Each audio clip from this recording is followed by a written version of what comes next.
Ilang kilo po ang laman nito, ma'am? 20 kilos. Mamaya lang, ubus na yan. Dati lang ako labandera. Ngayon, naisip ko, hindi sapat sa mga anak ko, 3 anak ko. Hindi kasya. Hindi Kaya kasya. naisipan kong magtinda. Tinudumog at pinipilahang karinderya sa Tondo, Manila since 1987. Paano ba naman hindi? Sa halagang 25 pesos, may munggo ka na hindi tinipid sa lasa. Samahan mo pa ng lechong kawali ay talagang solve ka. At napakadami pang ibang pwedeng pagpilian dito. Tulad nitong Nilaga, tilapia, adobong baboy, chicken curry manok, curry. tokwat baboy, pritong manok, putok batok. at kung pupunta ka, ay agahan mo na. Kasi ilang oras lang ay ubus na ang paninda nila. Hello po, Nanay Baby. Ano pong binibenta nyo dito? Eto, munggo, nilaga, tilapia, adobong baboy, chicken curry manok, curry. tokwat baboy, pritong manok, putok batok, tsaka munggo. Ano yung bestseller nyo dito, ma'am? Munggo, tsaka ito, lahat naman siya mabili. Yung sa ano, ma'am, sa munggo po, magkano presyo?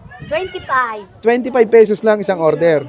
Dito po sa mga lutong ulam, 80, 80 lahat. opo, Isang nilaga po. 80, 100. Okay, gano'n na po katagal itong tindahan nyo, ma'am? Ay, 38 years na. 38 years. Okay, ano oras po kayo nag-open dito? Nung alas 9, pero pa isa-isa pa lang ang luto. Pag ganitong oras, kumpleto na siya. Araw-araw po kayong open. Araw-araw. Paano po nagsimula itong ano nyo, karinderya nyo? Dati lang ako labandera. Mm. Ngayon, naisip ko, hindi sapat sa mga anak ko, 3 anak ko. Hindi kasya. Hindi Kaya kasya. naisipan kong magtinda. Sige ma'am, pa-order nga po ako ng munggo nyo. Munggo. Opo. Ano po? Balot kakain. Kakain po. Tsaka isang lechong kawali. Lechong kawali. Ilang munggo? Isa lang po, isa lang po. Yan, puno yan. Yung. Ilang ganyan po sa isang araw? Ala lang isang araw yan.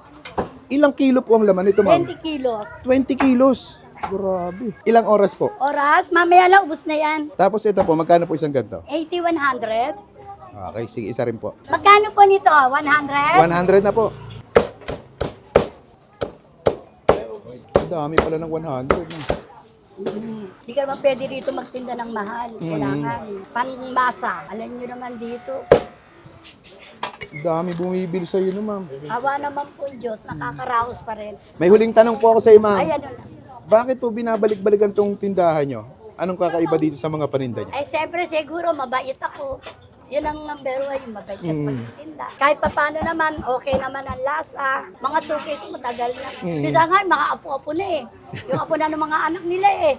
Sa akin pa rin bumibili. Sa dito sa munggo, ito yung sikat sa iyo eh. Sa nakita ko eh. ito. Bakit binabalik-balikan yung munggo mo, ma'am? Mura. Mura. Mura lang siya, may lasa. Sige ma'am, tikman ko na po. Salamat po. At ay mga kabangers, nandito tayo ngayon sa kainan ni Aling Baby dito sa Concha Madrid, Tondo, Manila. Ayan, grabe, sobrang dami ng pila. Tingnan nyo, ang haba, ito yung pinipilahang munggo dito. Munggo queen ng Tondo. Meron sila ditong munggo, 25 pesos lang, ganitong karami. Ayan budget meal na budget meal, kaya talagang binabalik-balikan. Marami din naman silang ibang pwedeng pagpilian dito mga ulam. Pero ang kinuha natin ito, 100 pesos na lechong kawali. DM po yung gamit sa kanya. Tapos yung 25 pesos na munggo. Ayan, tikman natin yung munggo. Kain tayo. Ayun, grabe. Kaya naman pala pinipilahan to ng mga tao. Munggo pa lang, kahit walang anong sahog, malasa yung munggo nila. Sarap. Okay. Yun. Uy, grabe.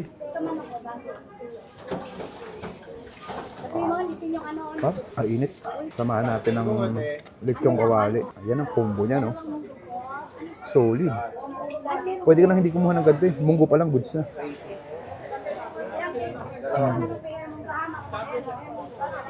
Lutong.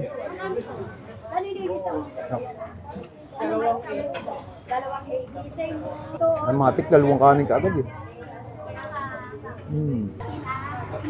Ay, natapon. Wala masabi sa munggo. Ito hindi tinipid sa halagang 25 pesos. Kaya hinayong ka lang.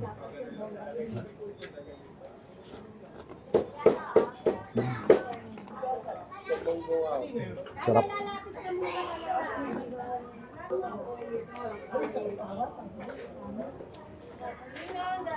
Dahil pa rin pwede food trip dito sa Tondo. Ay, salam pala. Init. Order pa ako ng munggo, nabitin ako. Dahil na kayo dito kay Aling Baby. Queen of Munggo dito sa Tondo. panalo.